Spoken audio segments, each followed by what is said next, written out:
Hello there, welcome back to my YouTube channel. If you are new for this YouTube channel, I am Lammi from Lammi Shotu. Jira jirtu kabajamtoonni maatiiwwan Lammi Shotu warra nan beekne kan lammiidha. Lammi Shotu birraatti egaan akkuma beekamu hanga ammaatti emerging technology irratti yookiin immoo koorsii freshmaniif kennamu irratti viidiyoo baay'ee isinii jedheera. Isaanis course outline emerging technology isinii jedheera.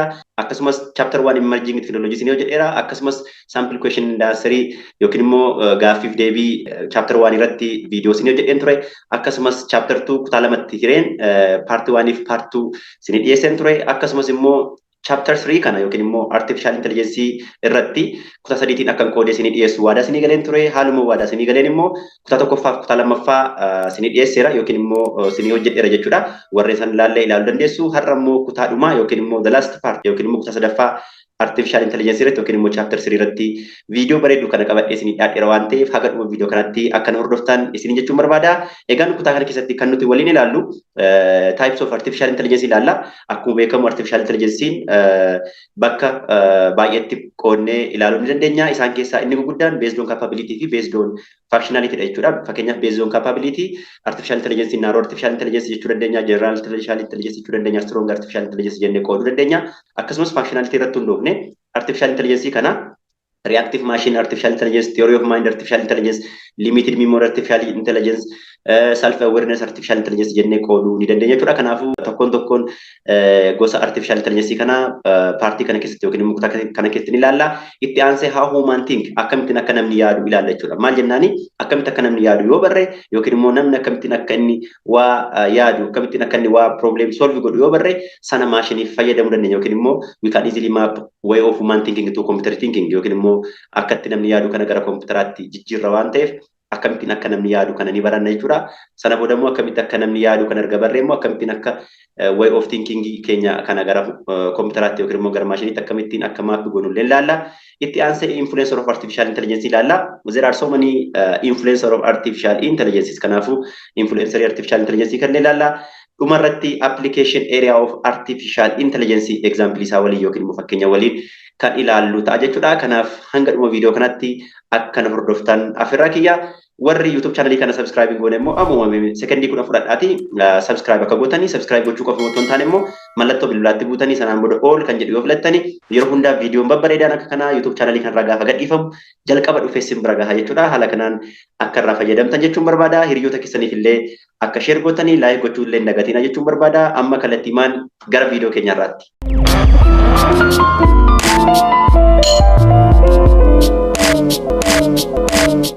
And here is types of artificial intelligence. Artificial intelligence can be classified into two, type 1 and type 2. When you say type 1, it is types of artificial intelligence based on what? Based on capabilities.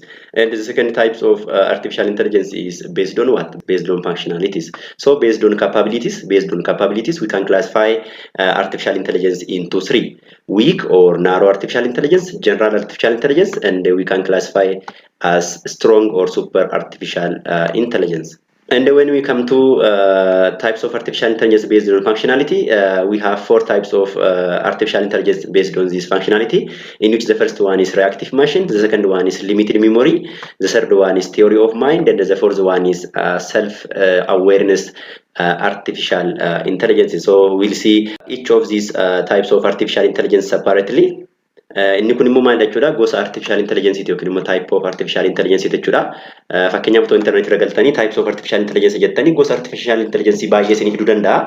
Garuu akka moojilaa mooshen qopheesseeru irra jirutti artificial intelligence bakka lamatti qoodama yookiin immoo bakka gurguddaa lamatti qoodama. Type 1 fi type 2 jedhamee beekama jechuudha. Type 1 jechuuni artificial intelligence based on capability dha yookiin immoo dandeettii isaa irratti hundaa'uutiin artificial intelligence bakka sadiitti qooduu dandeenya jechuudha. Inni lammaffaan based on functionality dha yookiin immoo type 2 dha jechuudha. Yookiin immoo hojii inni hojjetu irratti hundoofne artificial intelligence bakka afuritti qooduu dandeenya jechuudha. Type 1 yookiin immoo based on capability gaafa jennu narrow artificial intelligence yookiin immoo artificial intelligence dadhabaa ta'e yookiin immoo weak ta'e tokkoffaatti arganna. Lammaffaan general artificial intelligence ni jira. Sadaffaan immoo gosa artificial intelligence strong ta'e ni arganna jechuudha. Akkasumas immoo hojii isaan hojjetan irratti hundoofne yookiin immoo functionality isaan irratti hundoofne artificial intelligence ni bakka meeqatti qooduu dandeenya jechuudha. Bakka afuritti qooduu dandeenya. Inni jalqaba reactive machine jedhama, inni lammaffaa limited memory jedhama, inni sadaffaa theory of mind jedhama, inni arfaffaa immoo self aware or self awareness artificial intelligence jedhama jechuudha. Mee tokkoon gosa artificial intelligence kana haa ilaallu. And when you come to types of artificial intelligence based on capabilities, we have weak, general, and super artificial intelligence. And when we see a weak or a narrow artificial intelligence, it is able to perform, or these types of artificial intelligence able to perform dedicated task with intelligence. And these types of artificial intelligence or weak or narrow artificial intelligence is only trained for one specific task and cannot perform beyond one task. For example, or the best example of weak or narrow artificial intelligence is Google Translate and playing chess. When you say Google Translate is used to translate a text or voice from one language to another language, and this Google Translate cannot do any other tasks other than translating from one language to another language. And the same is true here for playing chess, which means a robot or a system which can play a chess cannot play a football or cannot play a tennis or another game. Kana jechuun capability irratti yookiin immoo dandeettii isaan irratti hundoofnee artificial intelligence gosa sadii qabna inni irraa. Isaanis inni jalqabaa weak yookiin immoo narrow artificial intelligence yookiin immoo gosa artificial intelligence dadhabaa ta'e jenne irraa. Gosa artificial intelligence akkasii kuni hojii specific ta'e tokko hojjechuuf kan nu gargaarudha. Akka fakkeenyaatti Google Translate fi playing chess fudhachuu dandeenya jechuudha. Kana jechuun fakkeenyaaf akkuma beekamu Google Translate ni hojiinsa maal gochuudha jechuudha. Tekstii wayii yookiin immoo saawundii wayii Googleif kenneeti sanaan booda maal godha jechuudha. Afaan tokkorraa gara afaan biraatti nu jijjiira jechuudha. Fakkeenyaaf amma what's your name jedheen otoo Ingiliffaan gaafadhee afaan Oromootiin maal naa gochuu danda'u qaba jechuudha. Maqaan kee eenyu jedhee naa baasaa jechuudha. Kanaafuu Google Translating kun yookiin immoo Machine Translating kun hojiin hojjetu afaan tokko gara afaan biraatti jijjiiruu malee hojii biraa hojjechuu hin danda'u jechuudha. Hojii biraa otoo kenneefi yookiin immoo taaksii biraa otoo kenneefi hojjechuu hin danda'u jechuudha. Kanaafuu maal jennee waamna jechuudha? Weak or narrow artificial intelligence jennee waamna jechuudha. Maal jennaan hojii tokko qofa hojjeta. Hojii biraatti tokko qofa hojjeta malee hojii biraa hojjechuu waan hin dandeenyeef jechuudha. Inni lammaffaan playing chess jedha. Playing chess jechuun akkuma beeknu intelligent systemiin yookiin immoo roobootiin chess yookiin immoo geemii kana taphatu hin jira. Otoo intelligent systemii kana akka inni teenisii taphatu yookiin immoo akka inni kubbaa miilaa taphatu otootti himnee yookiin immoo ajajnee maal gochuu hin danda'u jechuudha. Roobootiin kun yookiin immoo intelligent systemiin kun taphachuu hin danda'u geemii sana jechuudha. Maal jennaan kan inni barate akka inni chess taphatu malee akka inni kubbaa taphatu yookiin immoo akka inni teenisii taphatu hin baranne yookiin immoo jalqaba hin barsiisne waan ta'eef gosa artificial intelligence akkasii kana weak artificial intelligence or narrow artificial intelligence jenneeti yookiin immoo artificial intelligence dadhabaa jennee waamuu ni dandeenya jechuudha. And when we come to the second type of artificial intelligence based on capabilities, it is called general artificial intelligence. So general artificial intelligence can perform an intellectual task with efficiency like human beings, and currently there is no such system exists. Inni lammaffaa immoo maal jechuudha? General artificial intelligence jechuudha. General artificial intelligence kuni akkuma namaa maal gochuu danda'a jechuudha? Problemii barbaanne yoo itti kennine solve gochuu danda'u qaba jechuudha. Akkuma namaa jechuudha. Fakkeenyaaf amma namni tokko daldalaa ta'ee akkasumas barsiisaa ta'uu danda'a, barsiisaa ta'ee akkasumas qotee bulaa ta'uu danda'a, waan barbaade ta'uu danda'a jechuudha. Kanaafuu akka namaa kana waan barbaade kan ta'uu danda'u yookiin immoo waan hunduma solve gochuu kan danda'u yookiin immoo waan hunduma irratti decisionii kennuu kan danda'u maal jennee waamna jechuudha? General artificial intelligence jennee waamna jechuudha. Garuu gosti general artificial intelligence akkanaa kunni haga ammaatti gabaarra hin jiru jechuudha yookiin immoo hin hojjetamne jechuudha. Research irra jira jechuudha. Inni sadaffaan or third types of artificial intelligence based on capability is super artificial intelligence, or we can call as strong artificial intelligences. So the super or strong artificial intelligence is a machine that could better human intelligence, and some key characteristics of strong artificial intelligence include capability, include the ability to think, the ability to reason and solve problems or solve the puzzles and make judgments and plan and learn and communicate on its own is called super or strong artificial intelligence. So these types of artificial intelligence can do things more than human beings can actually. Ghost artificial intelligence inni sadaffaan immoo super artificial intelligence jedhamee waama yookiin immoo strong artificial intelligence yookiin immoo artificial intelligence cimaa jennee waamna jechuudha. Inni kun immoo gosa artificial intelligence maalidha jechuudha kan namaa ol perform gochuu danda'u yookiin immoo kan namni gochuu danda'u ol kan gochuu danda'u yookiin immoo kan namni solve gochuu hin dandeenye kan solve gochuu danda'u yookiin immoo furuu danda'u maal jennee waamna jechuudha strong artificial intelligence yookiin immoo super artificial intelligence jennee waamuu dandeenya jechuudha. Kan ofiisaa judgmentii adda addaa kennuu danda'u akkasumas kan ofiisaa karoorsuu danda'u kan ofiisaa barachuu danda'u akkasumas otoo nuti hin barsiisin kan ofuma isaa communicate gochuu danda'u nama faanas ta'uu danda'a yookiin immoo maashinii biraa faanas ta'uu danda'a kan communicate gochuu danda'u maal jennee waamna jechuudha. It is called super artificial intelligence jennee waamna jechuudha. Gosta artificial intelligence akkasii kunillee hagammaatti hin jiru jechuudha yookiin immoo hojjetamee hin jiru jechuudha. Kanaaf currently gosta artificial intelligence amma jiru gosa kamidha jechuudha. Gosa weak artificial intelligence malee yookiin immoo narrow artificial intelligence malee general artificial intelligence hin jiru. Akkasumas immoo super artificial intelligence ammaatti gabaarra hin jiru jechuudha. So these are types of artificial intelligence based on capabilities, and let us see types of artificial intelligence based on functionality. So when you come to types of artificial intelligence based on functionality, we have reactive machines, or the first types of artificial intelligence based on functionality is reactive machines, in which this reactive machine artificial intelligence are the most basic types of artificial intelligences, such as artificial intelligence systems do not store memories for future actions, which means to perform something for the features, these types of artificial intelligence does not store what memory or experiences or the previous experiences. And the best example for reactive machine artificial intelligence are IBM Deep Blue system and Google AlphaGo are the two best example of reactive machine artificial intelligence. And when we say IBM Deep Blue systems, it is robot or intelligent systems which wins a professional human. Kana jechuun immoo functional irratti hundoofne immoo artificial intelligence illee gosa afur takka jiru dubbanne turre, isaan keessaa inni jalqabaa reactive machine jedhama jechuudha. Reactive machine kun immoo waan tokko murteessuu fi yookiin immoo decision tokko kennuu fi maaliin godhu jechuudha. Waan duraanii yookiin immoo experience yookiin immoo memory storing godhu jechuudha. Kan inni act godhu yookiin immoo kan inni hojjetu scenario amma jirurraa ka'eeti jechuudha. Kan inni waa tokko murteessu akka fakkeenyaatti IBM Blue fi Google AlphaGo gosa reactive machine artificial intelligence jechuudha.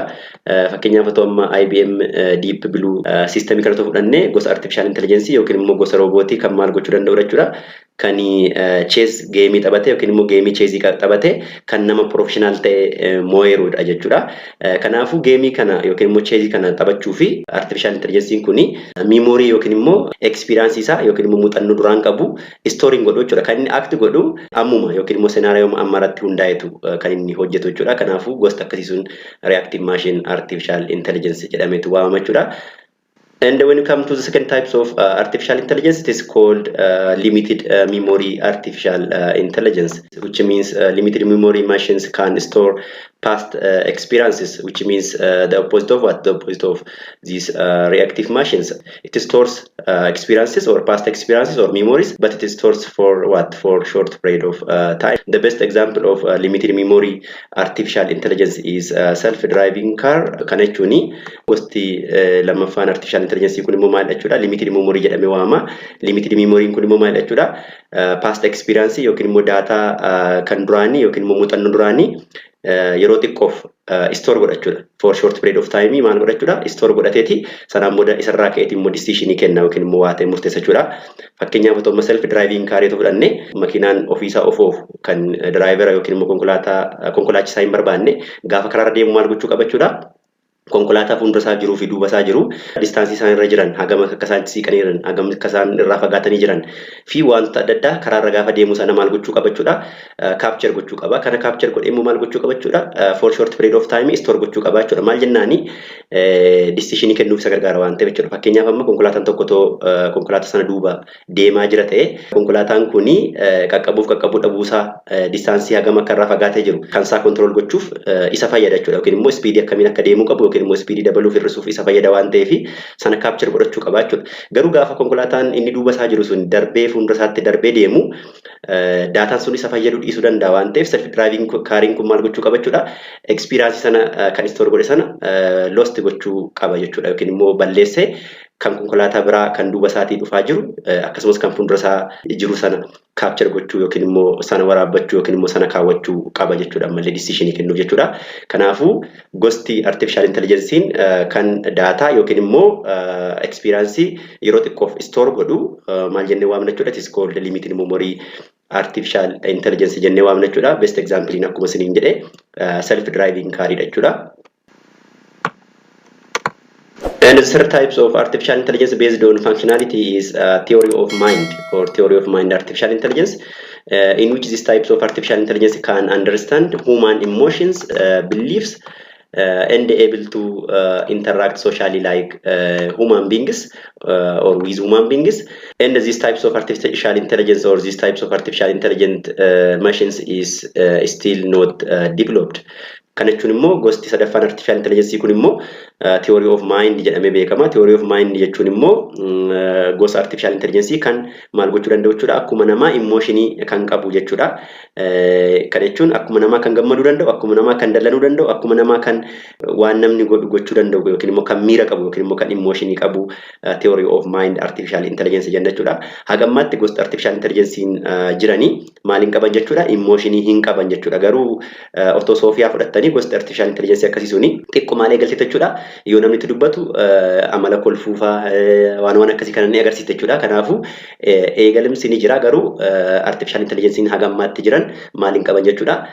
Emotionii yookiin immoo miira hin qaban jechuudha. Kanaafuu hagammaatti gosta artificial intelligence akkasii kun hin uumamne yookiin immoo develop hin taane jechuu ni dandeenya jechuudha. Kana jechuun hagammaatti artificial intelligence jiranii emotionii hin qaban yookiin immoo miira hin qabani jechuudha. And the fourth types of artificial intelligence based on functionality is self-awareness, which is self-aware, and it is a feature of artificial intelligence.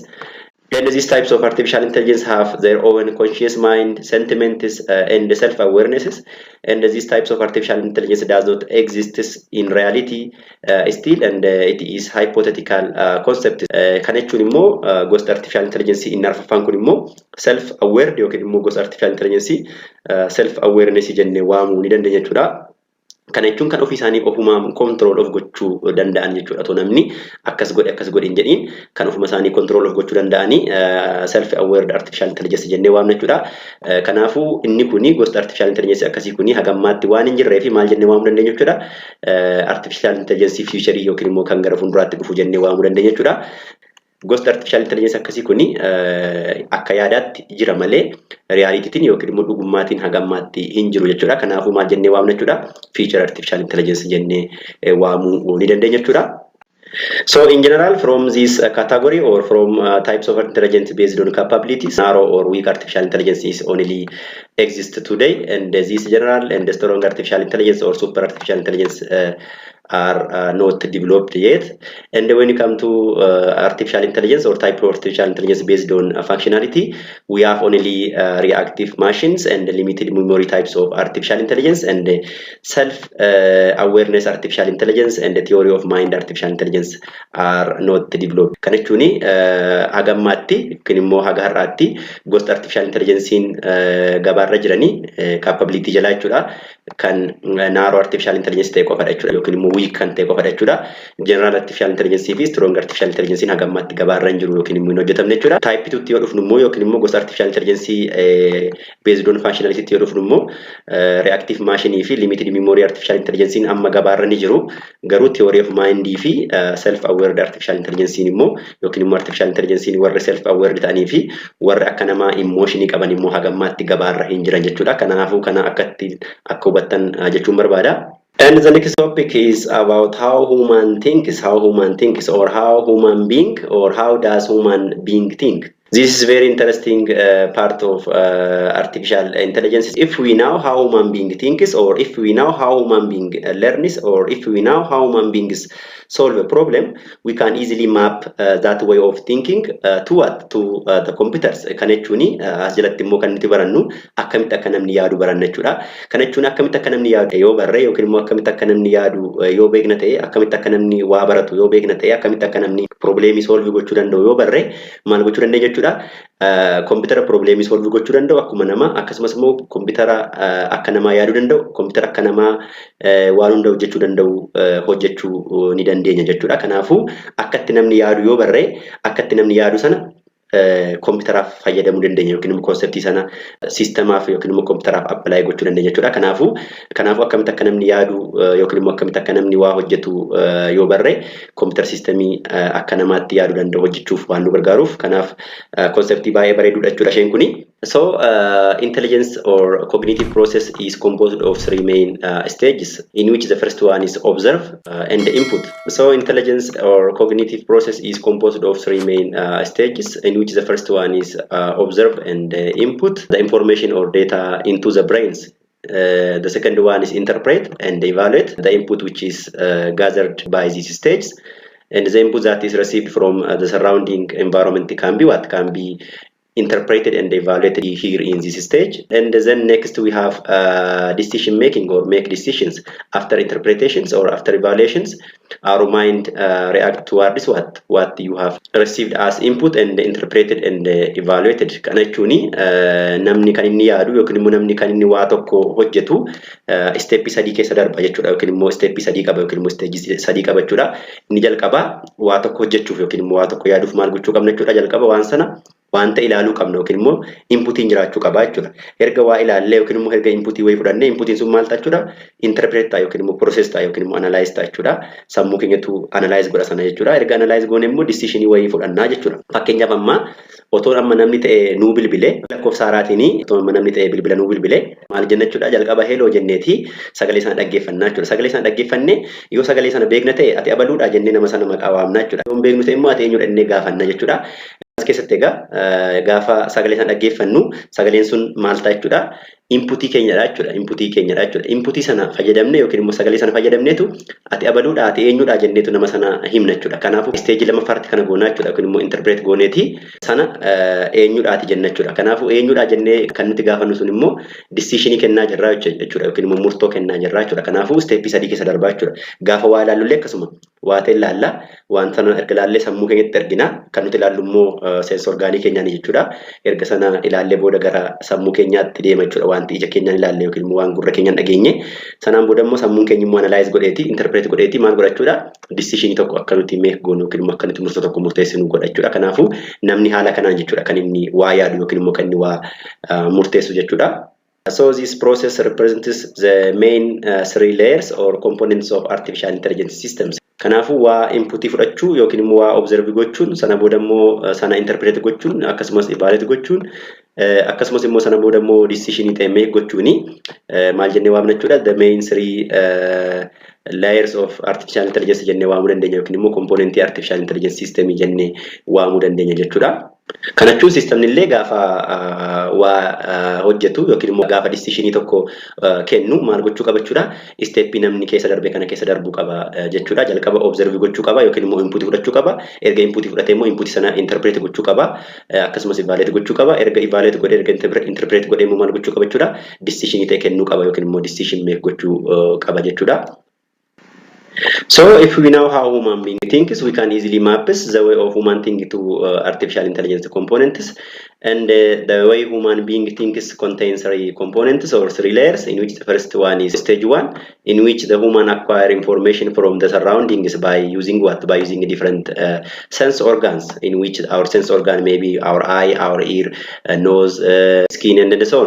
So we perceive the surrounding or our surrounding or our environment is by using what? By using our five sense organs. So in case of human beings, data is gathered or collected by using these five sense organs. After collecting this data or information from the surrounding or from the environment is by using our sense organ, it should be sent to our mind for further process. Kan jechuun immoo akkuma sila dubbadhe akkatti namni yaadu yoo barre akkatti namni yaadu sana maal gochuu dandeenya jechuudha? Gara kompiitaraatti maappi gochuuf nu gargaara waan ta'eef jalqaba akkamitti akka namni yaadu beekuun barbaachisaadha jechuudha. Namni kan inni yaadu isteejii sadii qaba jennee rakkoo dura dubbachuu yaalle inni jalqaba isteejii tokkoffaa keessatti jalqaba maal godha? Information acquire gochuu qaba jechuudha. Information kan acquire godhu immoo environment irraati maal fayyadamneetu acquire goona jechuudha yookiin immoo information yookiin data gather goona jechuudha. Ija keenyaan, gurra keenyaan, funyaan keenyaan arraba keenyaan yookiin immoo gogaa keenyaan jechuudha yookiin immoo seensa orgaanii keenyaanii maal goona jechuudha environmentii keenya irratti daataa funaanna jechuudha. Erga daataa sana funaannee booda maal goona process ta'uu qaba jechuudha waan sun. Kanaafuu garamitti ergama jechuudha gara sammuutti ergama jechuudha. Kanaafuu stage lammaffaan process sana ta'a yookiin immoo interpretation ta'a jechuudha. Fakkeenyaaf akka fakkeenyaatti fudhannee there are sensing agents such as voice recognition for sensing voices. Kana jechuun akkuma namni sagalee namaa gurra isaatiin dhaggeeffatee recognize godhu artificial intelligence immoo maal qaba jechuudha sensory sana hojjetu yookiin immoo sensory sagalee namaa dhaggeeffatee sagalee sana recognize godhu yookiin immoo adda baasuu ni qaba jechuudha. Kanaafuu sensory fayyadamaa jechuudha akka nuti ija keenya gurra keenya arraba keenya funyaan keenya fayyadamnee waa perceive goonu yookiin immoo daataa ta'e gaazexaa goonu artificial intelligence immoo yookiin immoo intelligence system immoo maal fayyadama jechuudha sensory fayyadameeti daataa environment irraa gaazexaa godha jechuudha. Inni xaanu visual image recognition jedha for sensing image jedha. Image sense gochuuf yookiin immoo image tokko imaging kun eenyuti yookiin immoo eenyu miti jennee adda baasuuf yookiin immoo recognize gochuuf nuti maal fayyadamna jechuudha ija keenya fayyadamneetu ija keenya erga laallee booda sammuu keenyatti erga sammuun keenya immoo response nuuf kenna jechuudha. Garuu as keessatti yookiin immoo artificial intelligence keessatti maal jechuudha sensory ni jira jechuudha kan maal godhu kan image fudhatee image sana kan recognize godhu jechuudha. Akka nuti ija keenya fayyadamnu sensoriin akka ijaatti gargaarus hin jira artificial intelligence fi kanaafuu akkuma namni ija isaa fayyadamee waa ta'e perceive godhu yookiin immoo waa ilaalee waa murteessu artificial intelligence immoo maal qaba jechuudha sensory waa ilaalee waa murteessuu danda'u yookiin immoo recognize gochuu danda'u hin qaba jechuudha. And the second stages of this component is related to interpreting or evaluating the input data in which the input is gathered by what? Gathered by using different sensors. In human, this interpretation and evaluation is done by what? Done by our brain. And if it is artificial intelligence or if it is a machine, this stage is represented by interpretation layer, which takes input from the environment and provide some output or make some decisions. That is reasoning and thinking about the gathered input that is acquired by sensing layers. So once the data is gathered by different sensors in sensing layers or in the first stage, so it should be sent to the interpretation layers for what? For producing the output. Kana jechuun immoo stage ni lammaffaan maal jechuudha interpreting or evaluating jechuudha. Kana jechuun stage itti daataan gaazexaa ta'e suni interpret ta'u yookiin immoo decision kennuuf interpret ta'udha jechuudha. Fakkeenyaaf namni kan inni waa interpret godhu yookiin immoo evaluate godhu maasaatiin jechuudha sammuu keenyaan jechuudha. Akkuma sila namni gaafa nutti bilbiluu jedhe sana kan nuti dhaggeeffanne ati eenyudha ati eenyu miti jennee kan nuti gaafannu sammuu keenyaan erga analyze goone yookiin immoo interpret gooneetu jechuudha. Kanaafuu akkuma namni sammuu isaatiin analyze godhu yookiin immoo interpret godhu yookiin immoo evaluate godhu computer illee maal qaba jechuudha yookiin immoo artificial intelligence immoo interpretation layer ni qaba jechuudha. Kanaafuu interpretation layer kun immoo input data kan inni argatu eessarraa jechuudha from sensing layers yookiin immoo sensoroon adda addaa data gather godhu erga data sun gather ta'e immoo interpretation layeritiin interpret ta'a yookiin immoo evaluate ta'a jechuudha. And the third or the last stages of artificial intelligence component is related to taking actions or making decisions after evaluating the input data. The interpretation layers performs the necessary tasks for what? For producing the outputs or for making decisions. Kana jechuun immoo stage sadaffaadha. Component artificial intelligence keessaa stage sadaffaadha jechuudha. Jalqaba daataan gaazexaa ta'e suni interpret ta'a. Erga interpret ta'e immoo maal ta'uu qaba jechuudha. Outputiin jiraachuu qaba jechuudha yookiin immoo decision ta'e kennamuu qaba jechuudha. Kanaafuu bakka itti decision kennamu yookiin immoo murtoo wayii tokko kennamu stage sadaffaa artificial intelligence component jennee waamuu dandeenya jechuudha. Kanaafuu warri kuni akka itti namni think godhudha jechuudha yookiin immoo akka itti namni yaadudha. Kanaaf gabaabumatti akka itti namni yaadu yoo barree akka itti namni yaadu kana maal gochuu dandeenya jechuudha kompiitaraaf fayyadamuu dandeenya yookiin immoo sana gara kompiitaraatti maap gochuun hin danda'ama jechuudha. And the next one is influencer of artificial intelligence. So this section explores some of the reason why artificial intelligence is taking off now, which means some influencers which takes artificial intelligence to the next levels. Kana jechuun as keessatti immoo maal jechuudha? Influencer artificial intelligence ilaalla.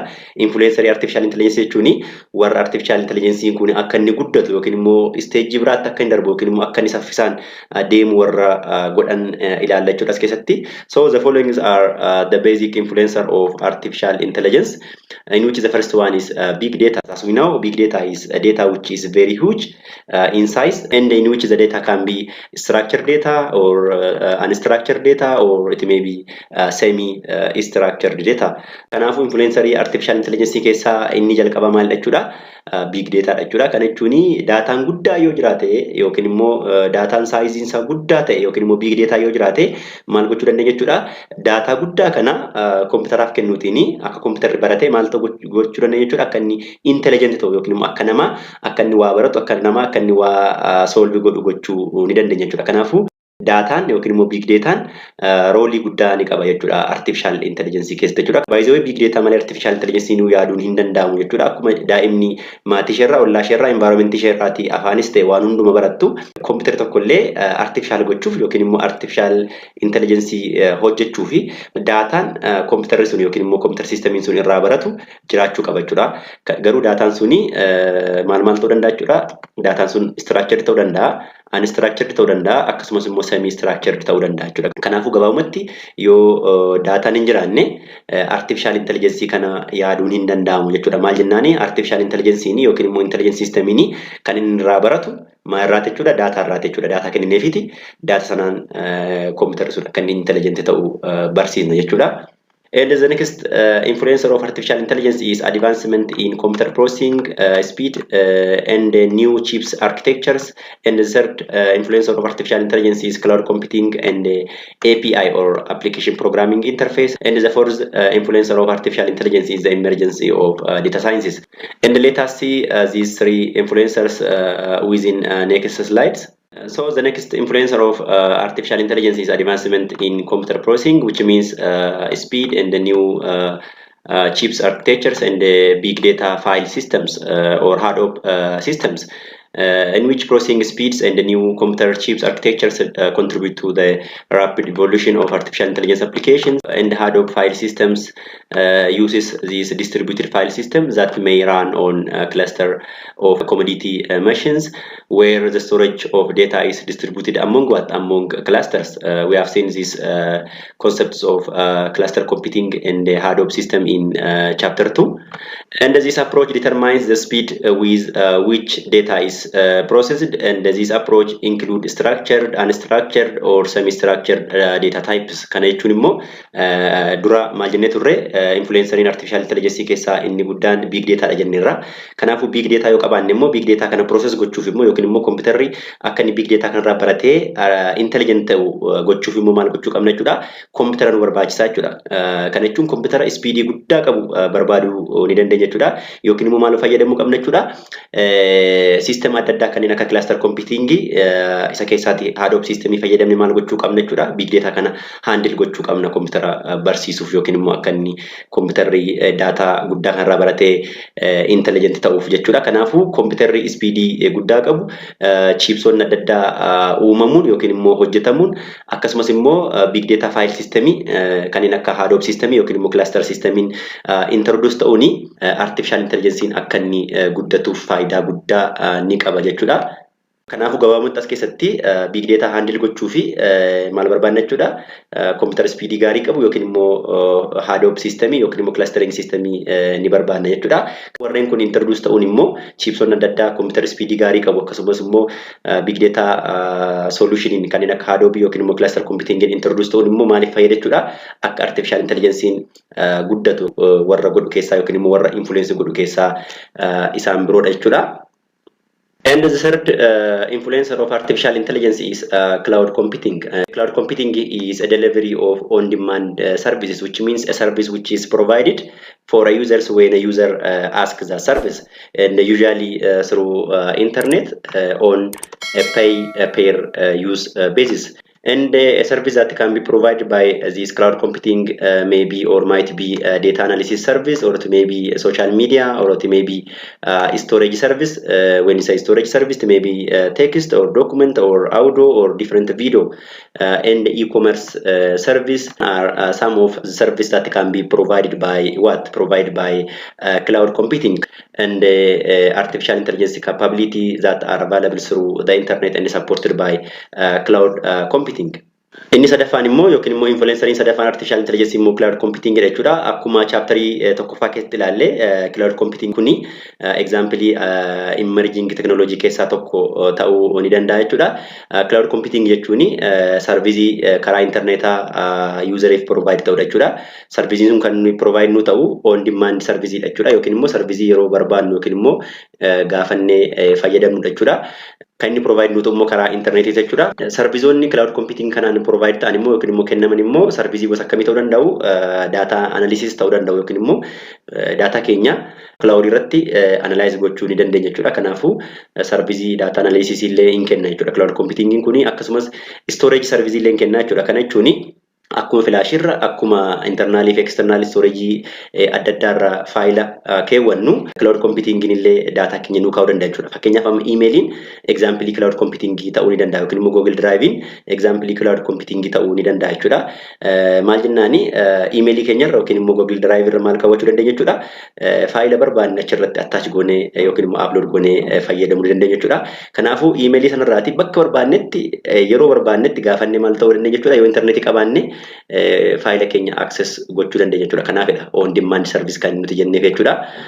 Kanaafuu cloud computing kuni artificial intelligence fi faayidaa guddaa qaba jechuudha.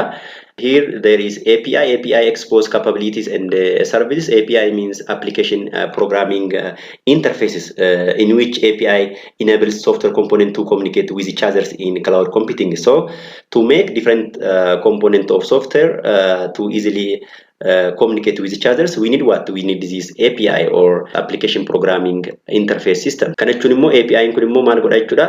Softwareonni adda addaa akka isaan waliin communicate godhanii kan godhudha jechuudha cloud computing keessatti jechuudha.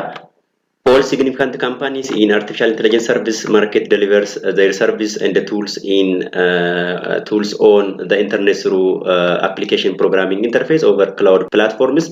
For example, these are some of the companies which provides different cloud computing service for users. For example, here IBM delivers Western artificial intelligence service over IBM clouds, which means this company, IBM company, provides cloud computing service for what? For these robots, for Western artificial intelligences over what? Over IBM cloud.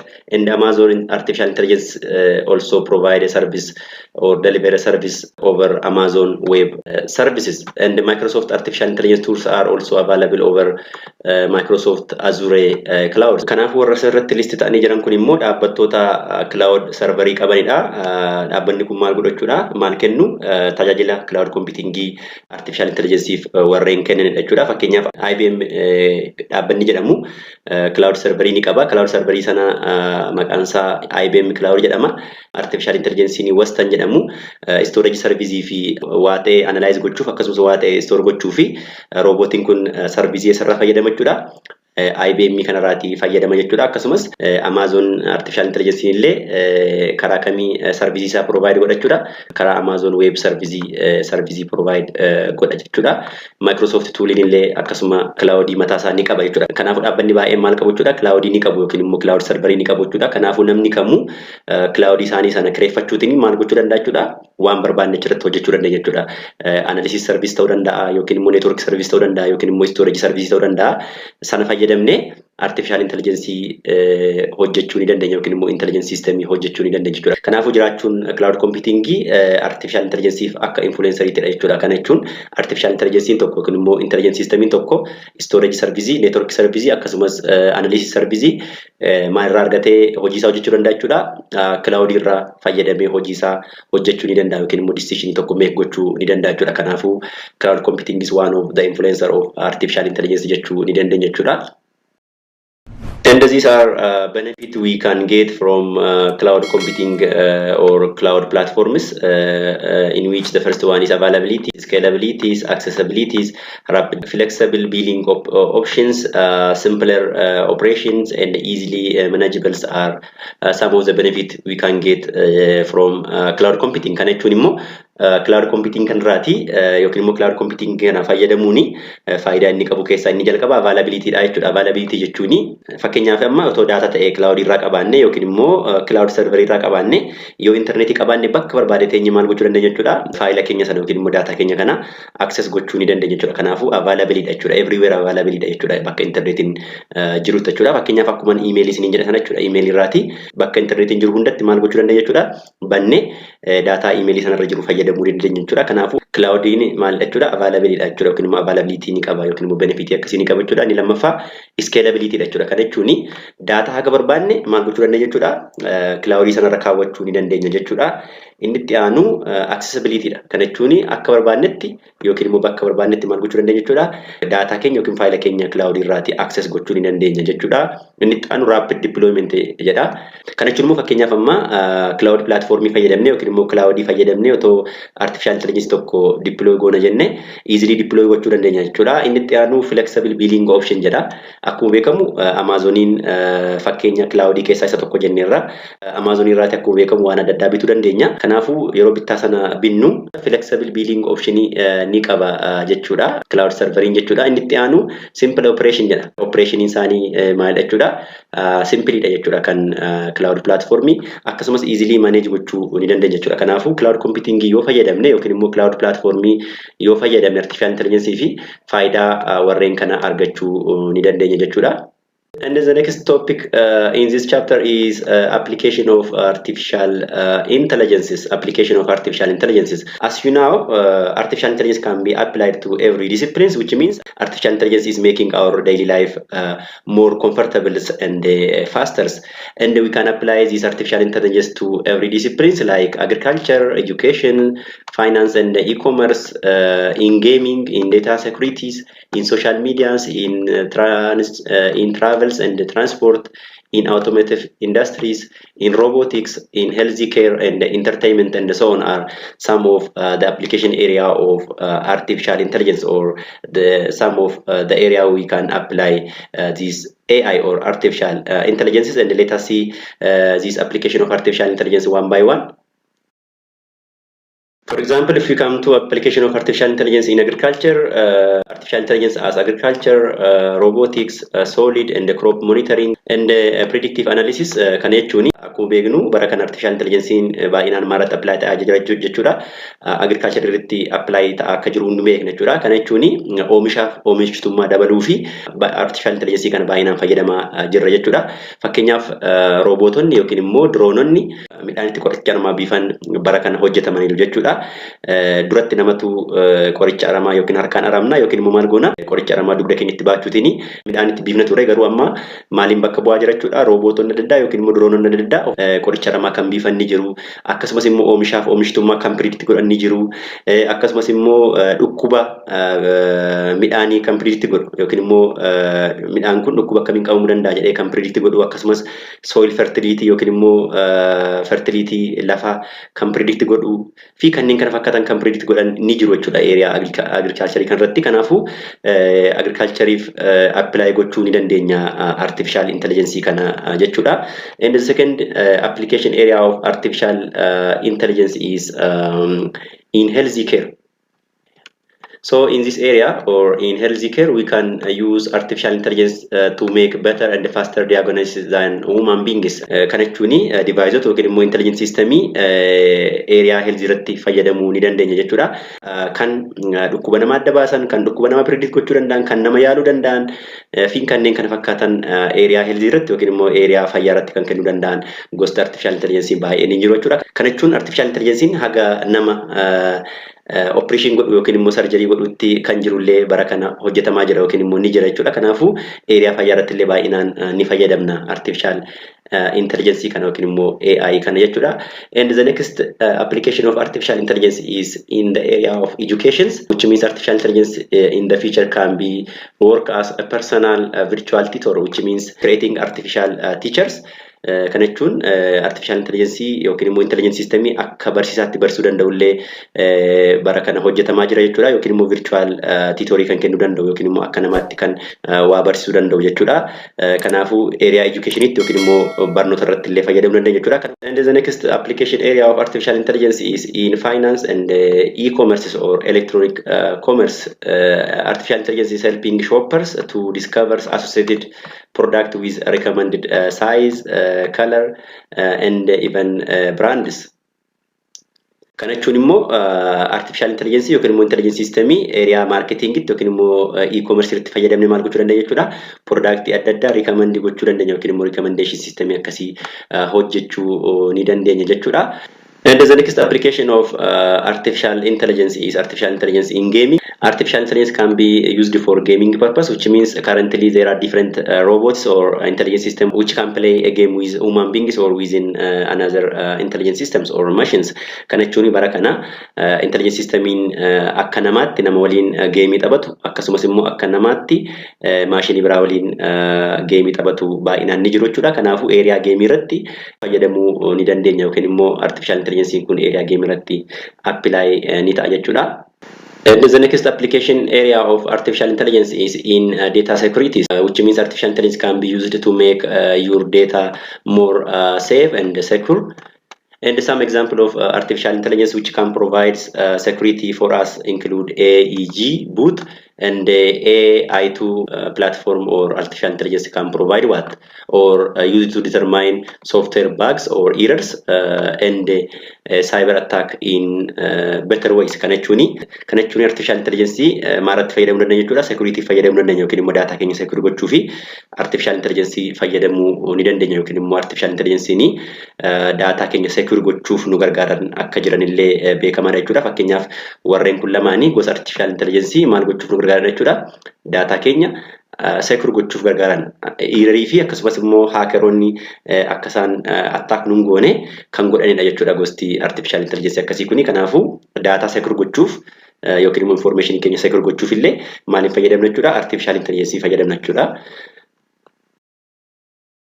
And the next application of artificial intelligence is in social media, which means social media sites such as Facebook, Twitter, Snapchat, and so on contains billions of users profiles and which need to be stored and managed in very efficient way.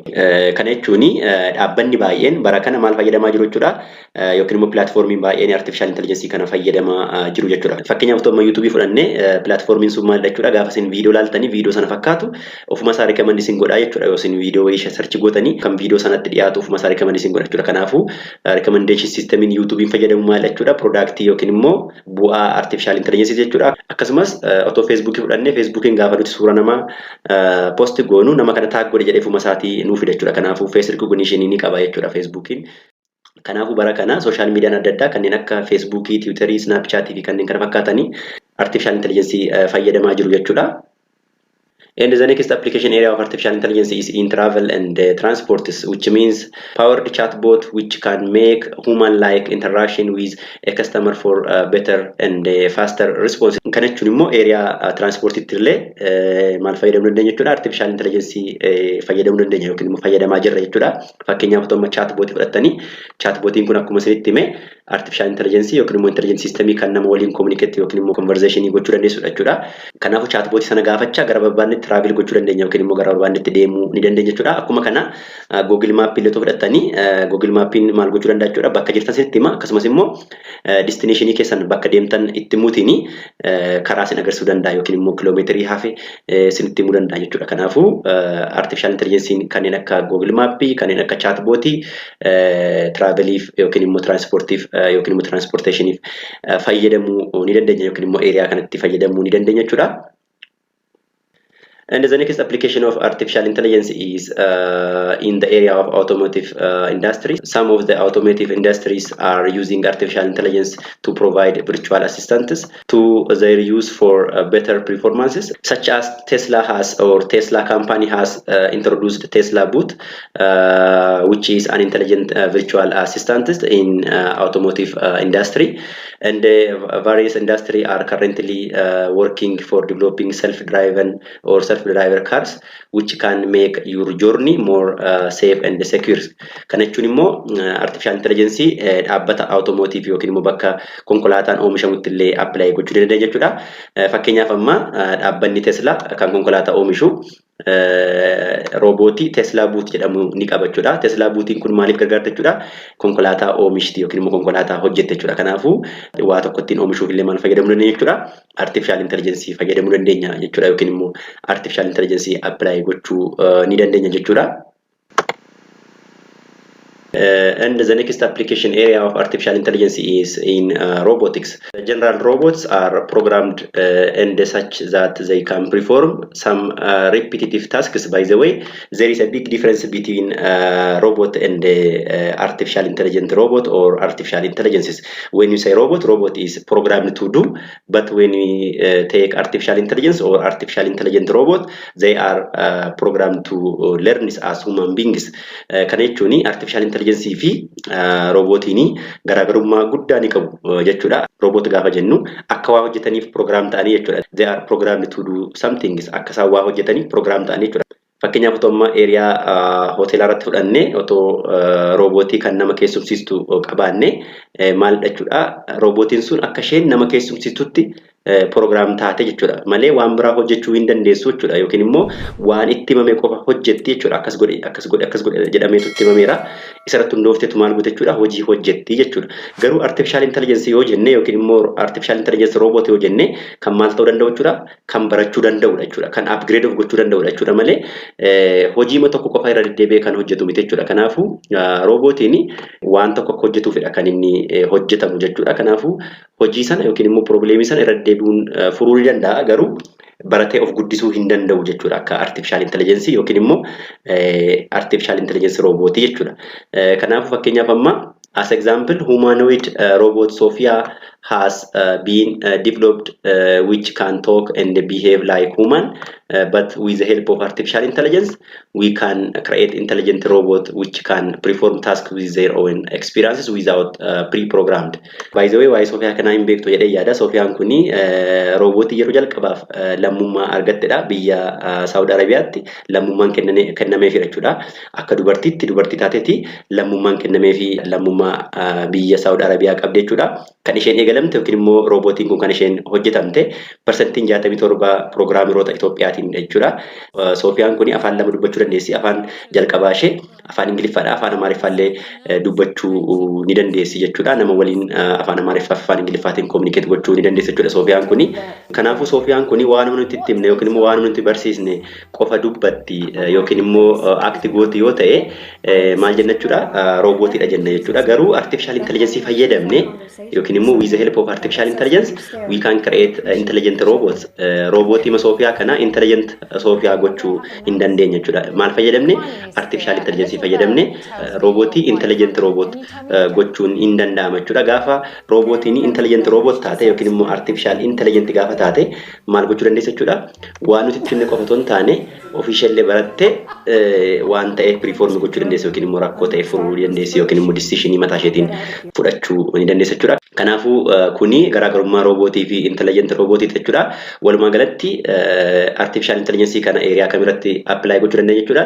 Area robotii irratti apply gochuu dandeenya jechuudha yookiin immoo robotii tokko intelligent gochuu fi artificial intelligence fayyadamuu ni dandeenya jechuudha. And lastly, we can apply artificial intelligence in the area of entertainment. So we are currently using some of artificial intelligence based application in our daily life with some entertainment service such as Netflix and Amazon. Area entertainment tille maal gochuu dandeenya jechuudha. Artificial intelligence kana apply gochuu dandeenya jechuudha. Kanaafuu area hundarrattu yookiin immoo jireenya keenya bakka hundarrattiyyuu artificial intelligence ni maal ta'e jechuudha. Apply ta'eera yookiin immoo apply ta'a akka jiru beekamaadha jechuudha. Kanaafuu warreen kuni application area of artificial intelligence muraasadha jechuudha.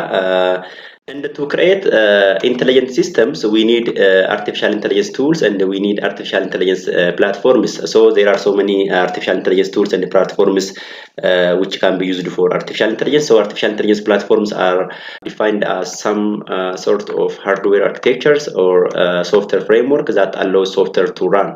And these are some of the most common artificial intelligence platforms, including Azure Machine Learning, Google Cloud Prediction, Application Programming, IBM Westons, TensorFlow, and so on are some of the platforms which can be used for developing intelligent systems or artificial intelligence. Kana jechuun artificial intelligence tokko develop gochuuf yookiin immoo intelligent system tokko hojjechuuf toolii adda addaa akkasumas platformii adda addaa nu barbaachisuu danda'a jechuudha. Gaafa platformii jennu hardware yookiin software bakkatti artificial intelligence kun run ta'uu danda'a jechuudha. Kanaafuu warreen asirratti list ta'anii jiran kuni maal jechuudha? Platformota artificial intelligence fayyadamnu muraasadha jechuudha. Kanaaf platformota kana fayyadamne jechuudha intelligent system yookiin immoo artificial intelligence kan nuti develop goonu jechuudha. And the last subtopic of this chapter is sample artificial intelligence applications. So we'll see some example or some real world example of artificial intelligences.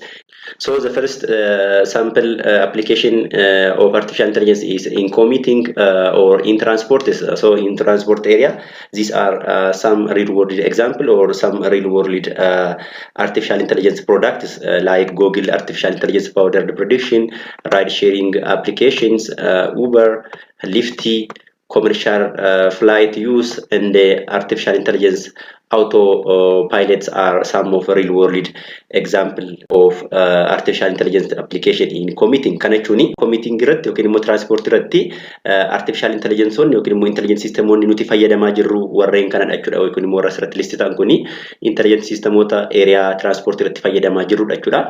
Fakkeenyaaf applicationota kana fayyadamne yookiin immoo artificial intelligenceota kana fayyadamne maal gochuu dandeenya jechuudha. Konkolaataa yaabbanne yookiin immoo baasii yookiin immoo raayidii yaabbanne bakka tokko gara bakka biraa yoo deemuu barbaanne bilbila keenyaan yookiin immoo applicationii kana fayyadamne maal goona jechuudha. Konkolaataa nuti dhiyoo jiru barbaaduutiin sanaan booda konkolaataa nuti bilbilee konkolaataa sana bakka jirutti waammanne sanaan booda konkolaataan sun maal ta'a jechuudha. Kiiloomeetirii haga deemnee ofuma isaa kaalkuleet gochuutiin kiiloomeetira sanarratti hundaa'e immoo birrii hamma kana kanfalii jedheefaa nu gaafachuu danda'a jechuudha. Fakkeenyaaf Finfinneetti ni beektu jedhee yaada raayid sheeringiin tokko hin jirti yookiin immoo raayid kaariin hin jirti. Kanaafuu raayid kaarii kana fayyadamuu barbaanne application isaa buusuutiin maal goona jechuudha. Konkolaataa nuti dhiyoo jiru nutti himte jechuudha. Kanaafuu konkolaataa sanatti bilbilee waamuutiin konkolaataa sana yaabbanne haga kiiloomeetira deemnee ofuma ishee kaalkuleet gooti. Sanaan booda birrii amma kanfaluu qabnullee ofuma kaalkuleet gooteeti nutti himte jechuudha. Kanaafuu kuni applicationii artificial intelligence area transportii keessaa isa tokko ta'uu ni danda'a jechuudha. And the next real application of artificial intelligence is in email, which identifies email as spam or not spam, and there is also a system which can categorize email as primary, important, social, and so on. Kana jechuun immoo email irratti illee artificial intelligence kana fayyadamaa jirra jechuudha. Kana jechuun bara kana emailii nutti ergamu spam immoo spam miti yookiin immoo unwanted emailii dha moo emailii barbaachisaadha moo emailii hin barbaachisnedha jedhee yookiin immoo emailii vaayirasii qabudha moo vaayirasii hin qabnedha jedhee kan filter godhu systemni jira jechuudha. Kanaafuu spam filteriif ni fayyadamna jechuudha artificial intelligence kana. Akkasumas immoo emailii categorize gochuuf kana jechuun emailii nutti ergamu kana yoo promotion ta'e promotion jedhee qofaatti ka yoo social irraa dhufe ta'e yookiin immoo social media irraa dhufe ta'e social media jedhee qofaatti categorize godhee ka akkasumas immoo yoo important emailii ta'an immoo primary jedhee categorize godhee ofuma isaa kaa jechuudha. Kanaafuu kunillee application yookiin immoo real world application of artificial intelligence in email dha jechuudha. And the next real application of artificial intelligence is in social networking or social media like Facebook, Pinterest, Instagram, Snapchat, and so on are some of social media which are using product of artificial intelligence. For example, when you upload photos to Facebook, the service automatically or the Facebook automatically highlights or identifies faces and suggests a friend tag. Kana jechuun social media irratti illee artificial intelligence kana fayyadamaa jirra jechuudha. Kana jechuun dhaabbanni kanneen akka Facebook, Pinterest, Instagram, Snapchat, TikTok fi kanneen kana fakkaatan maal fayyadamaa jiru jechuudha. artificial intelligence fayyadamaniiti hojii isaanii hojjechaa jiru jechuudha. Fakkeenyaaf Facebookiin akkuma sila isinitti himuu yaale gaafa nuti footoo upload goonu footoo sana adda baasuutiin nama kana taag godhi namni kun abaluudha jedhee nutti hima jechuudha. Kana jechuun face recognition ni qaba dhaabbanni Facebook jechuudha. The same is true for Instagram, the same is true for another platform or another social medias. Kanaafu area social mediaatti yookiin immoo area social networking illee artificial intelligence kana fayyadamaa jirra jechuudha. And the next real world application of artificial intelligence is in online online shopping or in e-commerces for searching and recommendation. When I say search, it quickly returns a list of most relevant products related to your keywords or your searches.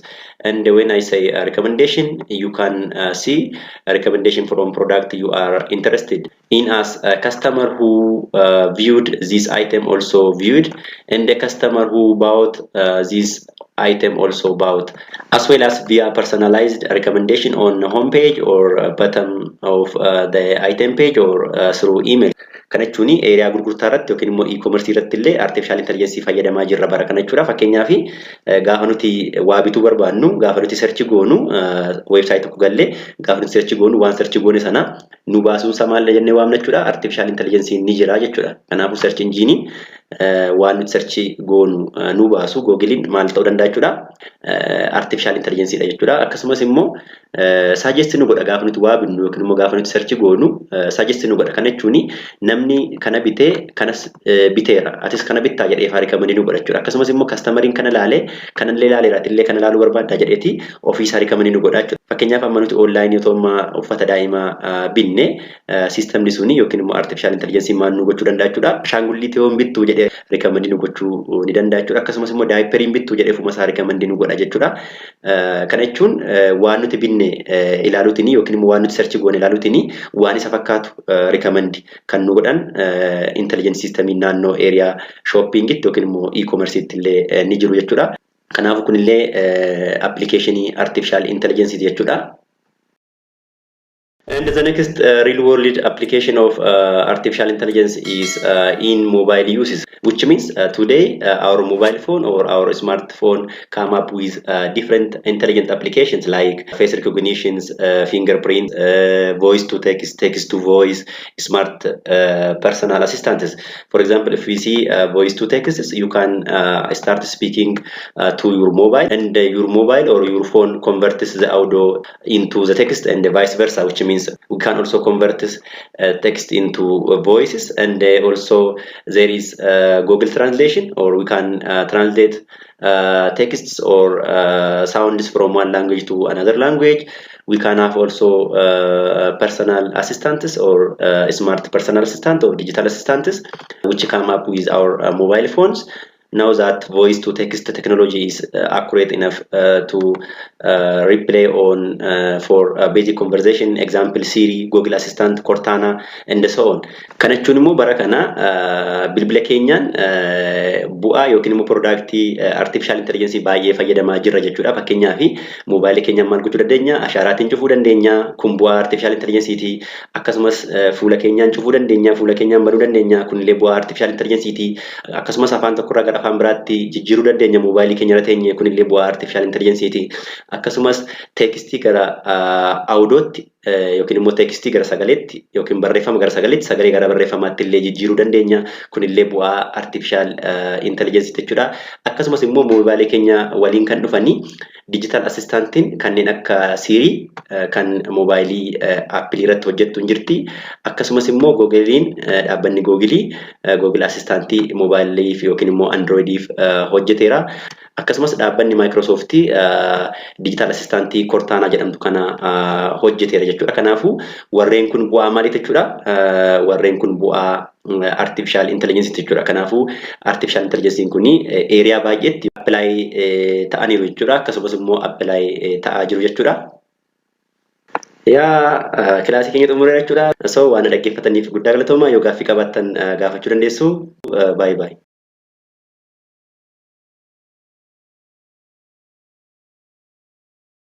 Egaan suur sagaleen har'aa kun yookiin immoo paart 3 artificial intelligence kun kana fakkaata akka viidiyoo kana jaallattan akka viidiyoo kanarraa barattan abdii guddaan qaba yoo gaaffii qabaattan yookiin immoo waan isin hin galle yoo jiraate asuma viidiyoo kana jalatti comment gochuutiin na gaafachuu ni dandeessu anillee gaaffii keessan isin deebisuuf qophaa'aadha jechuudha.